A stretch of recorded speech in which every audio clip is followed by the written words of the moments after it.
身为一个全台走透透、深入体验在地客庄文化的背包客，沿着台三线，我来到了客庄人口众多，同时也保有许多古迹的新竹北埔小镇。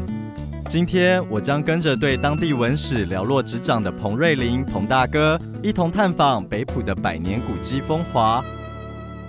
我发现这里有好多的历史古迹，那会有这么多历史古迹，是跟当初来开垦有关吗？对，因为这北埔这个地方是在1834年的时候，由清朝政府他找了2批人马，到这边来开垦。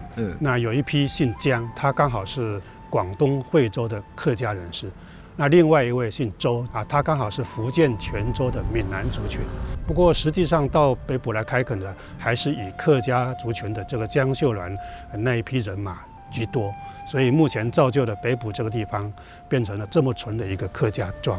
那像我现在看到的这个古迹啊，它里面以前是做什么用的？这栋叫做金广国公馆，事实上它是在180年前左右，当时来开垦的一个行政的指挥中心。为什么是四合院的建筑呢？因为四合院的建筑我们知道它是一个比较封闭的，会采取这种很封闭的原因是，它当时是有防御的功能跟概念在里面。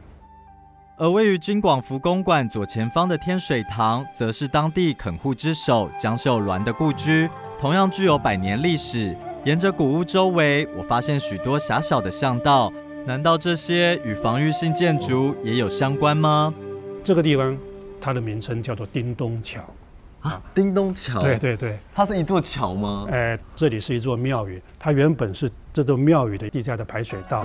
那因为它刚好位在2个建筑物的夹缝中间，那我们就会在上面铺了石板。如果我们走过去，就会怎么样？就会产生铿铿铿铿的声音。那铿铿铿铿的声音，在我们客家话的发音叫叮叮咚咚。所以就把取这个名字叫做叮咚桥。如果有人从那边走过来，住在这边的人家，他说感觉到有声音了，就会发现，这个就警告我们，就说，所以你看，它真的是有防御的功能。哦，有了，这里有了。对，这一块特别明显啊。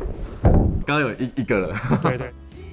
丰富的人文历史，迷人的古迹风华，在彭大哥热情的导览下，这趟台三线的好客之旅，不只让我对北埔有更深的了解，也让我再一次爱上这100年的客家小镇。